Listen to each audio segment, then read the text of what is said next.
નમસ્કાર, હું છું કિરણ કાપુરે. તમે જોઈ રહ્યા છો નવજીવન ન્યૂઝ. મુદ્દાસર કાર્યક્રમ છે. લેખક પત્રકાર ઉરુષ કોઠારી આપણી સાથે છે.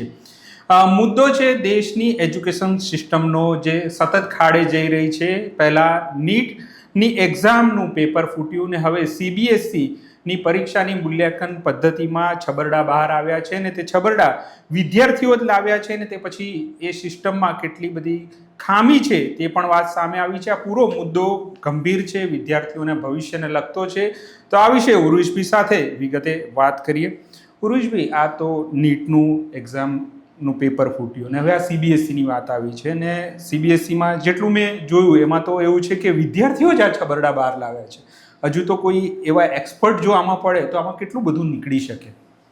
હા, એટલે અને બીજી રીતે પણ આપણે જોઈ શકીએ કે આ છબરડા એવા છે કે જેમાં કોઈ એક્સપર્ટે પડવાની જરૂર નથી, વિદ્યાર્થીએ બહાર લાવી શકે એવા છે. એટલા સામાન્ય અને એટલા પાયાના છે. પણ તમે જેનો પહેલાં ઉલ્લેખ કર્યો નીટ, એની પણ ઘડીક વાત કરી લઈએ કે નીટની પરીક્ષા એટલે 12 સાયન્સ પછી બધા આપતા હોય છે ને, કેટલા બધા છોકરાઓ એમના ભવિષ્યની બધી આશાઓ, કારણ કે એ પેલી મેડિસિન માટેની હોય છે, એટલે કેટલા બધા વિદ્યાર્થીઓ આખું વર્ષ એની તૈયારી કરતા હોય છે. હું એવા વિદ્યાર્થીઓને પણ ઓળખું છું કે જે 1 વર્ષ ડ્રોપ લે, 1 વર્ષ 12મું ભણીને પછી બીજું આખું વર્ષ નીટની પરીક્ષા આપવા માટે લે અને આપે. એવી પરીક્ષાનું પેપર આજથી 2-1 વર્ષ પહેલાં પણ લીક થયું છે એવી વાત આવેલી અને એ વખતે કોઈ જ પગલાં લેવાયા નહીં. આ વખતે એ એવી રીતે બહાર આવ્યું અને એટલા બધા પ્રશ્નો આગલા દિવસે બહાર પડેલા એક મોડેલ પેપરમાં હતા કે પરીક્ષા રદ કર્યા સિવાય કોઈ છૂટકો ન રહ્યો. તો સવાલ એ થાય કે એક સીધી સાદી પરીક્ષા, 1 નેશન 1 ઇલેક્શનની બધી વાતો કરનારી જે આપણા બધા મહાપુરુષો છે, એક સીધી સાદી પરીક્ષા જે અત્યાર સુધી સારી રીતે લઈ શકાતી એ કેમ નથી લેવાતી? સૌથી પહેલો જે મુદ્દો છે કે એવું શું બન્યું છે કે જેને કારણે 2 વર્ષ પહેલાં આવું થાય છે, અત્યારે આવું થાય છે, અને જો આ જ ગતિ રહી તો કદાચ ભવિષ્યમાં પણ થઈ શકે. એવી જ રીતે તમે કીધું કે વિદ્યાર્થીએ જ છબરડો પકડ્યો હતો CBSEમાં. CBSEમાં પહેલાં એવી વાત આવી, CBSEએ મુદ્દે એવું કર્યો કે આપણે જાણીએ છીએ કે જે પેપરો તપાસવાના હોય એ સામાન્ય રીતે આપણે ફિઝિકલ કોપી, એની ઉત્તરવહીઓ હોય ને સાહેબો હાથથી તપાસીને માર્ક મૂકે. હવે CBSE એવી સિસ્ટમ લાવ્યો કે જેને કહેવામાં આવે છે ઓન સ્ક્રીન માર્કિંગ, OSM. એટલે તમને ફિઝિકલ કોપી ના મળે, ઉત્તરવહીઓ ના મળે, એની સ્કેન કરેલી નકલો હોય અને તમારે કમ્પ્યુટરના સ્ક્રીન પર જ તપાસવાની અને એની એક જે સિસ્ટમ હોય એમાં જઈને તમારે માર્ક આપવાના અને પછી એ આખી એક ડિજિટલ સિસ્ટમ છે. એટલે દેખીતી રીતે તો આપણને એવું લાગે કે ભાઈ વાહ વાહ, ચાલો આ તો પ્રગતિ થઈ, ફિઝિકલમાંથી ડિજિટલ થયા. ડિજિટલ થવાને કારણે કેટલીક વસ્તુઓ બહુ સુવિધારૂપ થતી હોય છે. તો અત્યારે આપણા એ ખાતાના પ્રધાન ધર્મેન્દ્ર પ્રધાન જે વાત કરે છે એમ કોઈએ એવો વાંધો નહોતો લીધો કે ભાઈ તમે ફિઝિકલનું ડિજિટલ કેમ કર્યું. કોઈ ટેકનોલોજીના વિરોધની વાત નથી કરતો, પણ જ્યારે તમે કશુંક આટલા મોટા પાયે કરો છો અને આટલા બધા વિદ્યાર્થીઓને સ્પર્શતું હોય, એટલે લગભગ 18.5 લાખ વિદ્યાર્થીઓને આ સ્પર્શે છે અને એક જે અંદાજ છે એ 98 લાખ ઉત્તરવહીઓનો છે, જે તમે આવી રીતે અને 77,000 શિક્ષકો એ સિસ્ટમમાં લોગિન કરે. તો આ લેવલનું જ્યારે કશુંક કરવાનું હોય ત્યારે એ કરવાનો વાંધો કે વિરોધ નથી, પણ એ કરીને જ્યારે 18.5 લાખ વિદ્યાર્થીઓના વર્તમાન અને ભવિષ્યનો એની પર આધાર હોય ત્યારે એની પૂરતી ચકાસણી થવી જોઈએ, એનો ઉતાવળે અમલ ન થવો જોઈએ. કમ્પ્યુટર પ્રોગ્રામમાં તો એ બહુ સાદી વાત હોય છે કે તમે કોઈ પણ પ્રોગ્રામ બનાવો પછી બનાવનાર જ સૌથી પહેલાં એની ખામીઓ શોધે, અથવા તો કેટલીક કંપનીઓ એથિકલ હેકરને રોકીને કે આને હેક કરી બતાવો જેથી આની નબળી કડી કઈ છે એ ખબર પડે અને અમે બહાર મૂકતા પહેલાં જ એક ગાબડા પૂરી થઈ જાય. તો એક વ્યાવસાયિક કંપનીઓ જો આવું કરી શકતી હોય તો દેશની રાષ્ટ્રીય સંસ્થા જેમાં 18.5 લાખ વિદ્યાર્થીઓનું ભવિષ્ય છે એ કોઈ વસ્તુને ઉતાવળે કશી પૂરતી ચકાસણી કર્યા વિના અને એવું નહીં માનતા કે આ ગાફેલિયતથી કે ભૂલમાં થયું છે. ફેબ્રુઆરીમાં જ એક વિદ્યાર્થીએ આમની સિસ્ટમ હેક કરી બતાવી. એથિકલ હેકર હતો, એણે હેક કરી કહ્યું કે તમારામાં આટલા બહુ પાયાના અને ગંભીર ગાબડા છે. એની ટેકનિકાલિટીમાં આપણે નથી જતા, પણ એ બહુ સ્કૂલ લેવલના ગાબડા હતા. એટલે પહેલી વાત તો એ છે કે સીબીએસઈને ફેબ્રુઆરીમાં ખબર પડી બીજા કોઈ દ્વારા. આટલું ઓછું હોય એમની એક આંતરિક સમિતિ હતી. ઇન્ડિયન એક્સપ્રેસમાં અહેવાલ છે કે એ સમિતિએ પણ એવો અહેવાલ આપ્યો કે આ બહુ કાચું પાકું છે, અત્યારે અમલમાં મૂકી શકાય એવું નથી. એના માટે શિક્ષકોને બધાને જે ટ્રેન કરવા પડે એ પૂરતું ટ્રેન થયેલું નથી. પ્રોગ્રામમાં પણ બહુ જ પ્રશ્નો છે, બહુ ગંભીર ખામીઓ છે અને એમાં આવું બધું થઈ શકે એમ છે. તો આ સાહેબ લોકો જોડે સીબીએસસીવાળા ફેબ્રુઆરીમાં આવા 2 અહેવાલો છે, એક બહારથી આવેલો, એક અંદરથી આવેલો. એટલે કે બંને અહેવાલો એ બાબતે સંમત છે કે આ સિસ્ટમ અમલમાં મૂકી શકાય એમ નથી. તેમ છતાં ટેન્ડરો બહાર પડે છે. અને ભાઈ સિદ્ધાંત જે શોધી લાવ્યો છે જે વિદ્યાર્થી, એણે માત્ર ટેન્ડરોનો અભ્યાસ કર્યો. હવે આપણું વડાપ્રધાનની કાયમ બિનશરતી આરતી ઉતારતું મીડિયા છે, એ તો આપણું આવી બધી મહેનત ક્યાંથી કરે? તો મેલડી કિતની ચોકલેટી એમ જ બિઝી રહે. તો આ છોકરાએ ટેન્ડરોનો અભ્યાસ કર્યો અને એમાંથી જે જાણવા મળ્યું એ પછી સીબીએસસીમાં જે કંઈ થયું એને ભૂલ નહીં કહેવાય.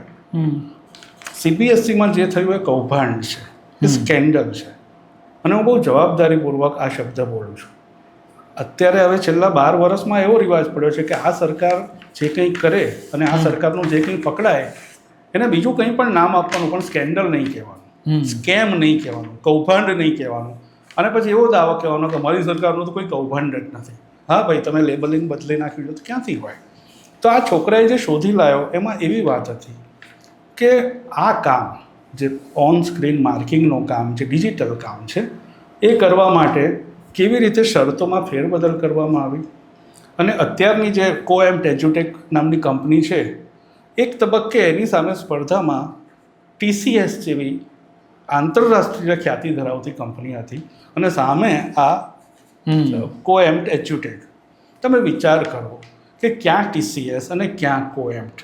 આવડતથી માંડીને, સાઇઝથી માંડીને, અનુભવથી માંડીને, પ્રતિષ્ઠાથી માંડીને બધી જ બાબતમાં. પણ આ 2 સ્પર્ધામાં આવે ત્યારે અત્યારનો જે મોદી સાહેબનો અમૃતકાળ ચાલી રહ્યો છે એમાં કોણ જીત્યું ટેન્ડર? કોએમ્પ્ટ. અને પછી જે થયું આપણે જાણીએ છીએ, વ્યાપક લેવલના ધબડકા. એટલે 18.5 લાખ કે જે કંઈ વિદ્યાર્થીઓ હતા એ બધાને એમાંથી મોટાભાગના લોકોને એટલા બધા પ્રશ્નો છે. કોઈ ઉત્તર વહીમાં ઉપર તમારું નામ હોય ને અંદર બીજા કોઈના પાના હોય, સ્કેન થયેલું ધૂંધળું હોય, ઉપર તમારું નામ હોય અંદર અક્ષર બીજા કોઈના હોય. તો પાયાનો, મુદ્દાનો અને કોઈ એક જ સવાલ પૂછવાનો હોય અત્યારે, જેનાથી સાબિત થાય છે કે આ કૌભાંડ છે. તો એ સવાલ એ છે કે આ કંપની જે અગાઉ તેલંગાણામાં બીજું નામ હતું અને બીજા નામે એણે તેલંગાણામાં આવું પરીક્ષાનું આયોજનમાં એટલા મોટા પાયે ગોટાળા કરેલા, એટલા મોટા પાયે છબરડા અને ધબડકા કરેલા, ત્યાં 20થી વધારે વિદ્યાર્થીઓએ આત્મહત્યા કરેલી. કારણ કે આ વિદ્યાર્થીઓ માટે બહુ સંવેદનશીલ મુદ્દો છે. એટલે ભાઈ ધર્મેન્દ્ર પ્રધાન અત્યારે બધી સંવેદનાની શિખામણો એમના ટીકાકારોને આપતા ફરે છે. એમણે પહેલાં એમના ખાતામાં અને પોતે લેવાની જરૂર છે કે ધ્યાનથી આ બધું કામ કરો. આ ચૂંટણી પ્રચાર નથી કરવાનો, કંઈ બી જઈને ઉલટું સુલટું બોલી આવ્યા પછી બધું સુલટું થઈ જાય. એટલે એક ખરાબ ભૂતકાળ ધરાવતી કંપની, સાબિત થયેલો ખરાબ ભૂતકાળ ધરાવતી કંપની, આ જ ક્ષેત્રમાં ખરાબ ભૂતકાળ ધરાવતી કંપની એ નામ બદલે છે અને TCSને બદલે એને કોન્ટ્રાક્ટ મળી જાય છે. તો એક જ સવાલ છે કે TCSને બાજુ પર રાખીને આ કંપનીને કોન્ટ્રાક્ટ કોણે અપાયો, કોના કહેવાથી આપ્યો અને એમાં રૂપિયાનો કેટલો ફાયદો થયો. અને આ બધું થયું એની જવાબદારી શું? આત્મહત્યાના બનાવો તો અત્યારે પણ થયા છે અને આત્મહત્યા તો બહુ અંતિમ છે. માનસિક તણાવમાંથી જે વિદ્યાર્થીઓને પસાર થવું પડ્યું છે. તો મુદ્દાનો સવાલ અત્યારે બધા વાત કરે છે સરકાર, ધર્મેન્દ્ર પ્રધાન, પણ એ વાત નથી કરતા કે આ કંપનીને કોન્ટ્રાક્ટ કોના કહેવાથી અપાયો. બહુ રડારાડી થઈ એટલે ચેરમેન અને સેક્રેટરી CBSEનો એની બદલી કરી. તમે સમજો, બદલી કરી. એક જણે પેલા કૃષિ ને ખેડૂત કલ્યાણ વિભાગમાં, એટલે બદલી, સજા પણ નહીં. અને બીજો આવો મોટો નિર્ણય TCSને બાજુ પર મૂકીને આ કોએમ્પને કોન્ટ્રાક્ટ આપવાનો નિર્ણય પ્રધાનથી નીચેની કક્ષાનો કોઈ માણસ લઈ શકે? તમે વિચારો. પણ આમના પહેલાં પણ નીટનું જે પેપર ફૂટ્યું અને અત્યારે તો આ સંખ્યા જે જોવા જઈએ આમાં જ 18.5 લાખ છે ને પેલામાં પણ મને લાગે છે કે 15-20 લાખની વચ્ચેનો આંકડો હતો. તો આટલો મોટો જે આંકડો છે વિદ્યાર્થીઓને, તેમ છતાં એની જવાબદારી જ્યારે લેવાની આવે છે ત્યારે શિક્ષણ મંત્રી એ રીતે લે છે, ખાલી થોડી બદલીઓ થાય છે, ક્યાંક રાજીનામું પણ મુકાય. પણ આ સિસ્ટમમાં આટલી મોટી ઝોલ છે એને લઈને, એટલે જો આમાં એવું છે કે શિક્ષણની વાત છે અને આપણે અહિંસામાં માનીએ છીએ, એટલે આમ મને થોડીક હળવાશ થઈને થોડીક ગંભીરતાથી એવું કહેવાનું મન થાય કે સૌથી પહેલાં શિક્ષણ મંત્રીને 100 ઉઠબેસ કરાવવી જોઈએ આ ગુના બદલ. ગુનો એમણે કર્યો છે કે નહીં એ પછી નક્કી થાય, પણ એમના ખાતાના વડા તરીકે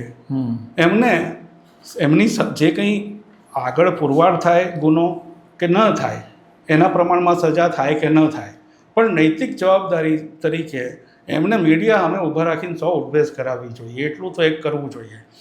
કોકરોચ જનતા પાર્ટી જે લોકો છે એ લોકો અમને રાજીનામાની માગણી કરે છે. ભાજપની બીજી કમાલ એ છે કે કોઈ પણ મોટો ધબડકો થાય એટલે પછી જોરદાર ટીકા થાય, એટલે પછી આ બધા સંત થઈ જાય. પહેલી તકે ગલીચ કક્ષાની ગાળાગાળીમાં ઉતરી જનારી આ પ્રજાતિ એમની નીચે રેલો આવે એટલે સંત થઈ જાય અને ઠાવકા થઈને આપણને કે આને પોલિટિસાઇઝ ના કરો. તો એમનું ચાલે તો એમ પણ કે તમે યાર પોલિટિક્સની વાતને પોલિટિસાઇઝ ના કરો. ભાઈ, ખાતાનો મંત્રી છે, એના ખાતામાં આવું થાય છે, એમાં એનું રાજીનામું માગે છે, તેમાં પોલિટિસાઇઝ ક્યાં થયું? સાદી જવાબદારીની વાત છે. તમે કહેતા હો કે બધું અધિકારીઓ જ કરે છે તો મંત્રીની જરૂર શું છે? મંત્રીને તેના માટે રાખ્યો છે નોકરીએ. મંત્રી લોકોની નોકરી કરે છે ને, લોકોના દેશના લોકોની, એમને શેના માટે રાખ્યા છે? તો પોલિટિસાઇઝ, મંત્રીની ટીકા કરવી એ પોલિટિસાઇઝ કરવું નથી. અને તમારા રાજમાં ધબડકાની સિરીઝ થાય છે, આટલા બધા વિદ્યાર્થીઓ વેઠે છે, એની સામે કોઈક ટીકા કરે છે, કોઈક બહાર લાવે છે. પેલો છોકરો બિચારો એણે કીધું કે મારી આ પ્રશ્ન છે માર્કશીટનો, તો કે આ તો પાકિસ્તાની છે. પેલો દૂરદર્શનનો એક એન્કર, શું એનું નામ છે, શ્રીવાસ્તવ, અશોક શ્રીવાસ્તવ કે એવું કંઈક નામ, મોટા ભાગે અશોક શ્રીવાસ્તવ, એ દૂરદર્શનનો એટલે આપણા પૈસાની નોકરી કરે છે. અને એ પેલા છોકરાનો જેન્યુઇન પ્રશ્ન એ છોકરા માટે એવું લખે છે કે જેનાથી એવું ઇમ્પ્લાય થાય કે છોકરો પાકિસ્તાની છે. તો જવાબદારી, મેં કીધું એમ પહેલાં 100 ઉઠબેસ તો શિક્ષણ મંત્રીને. હું ધારું છું કે આ એક અહિંસક રસ્તો છે જેમાં ફિઝિકલ હિંસા કોઈ કરતું નથી, પણ મૂળ વાત જવાબદારી શીખ્યો. શિક્ષણ પ્રધાન એમ કે હું જવાબદારી સ્વીકારું છું, એવું નહીં.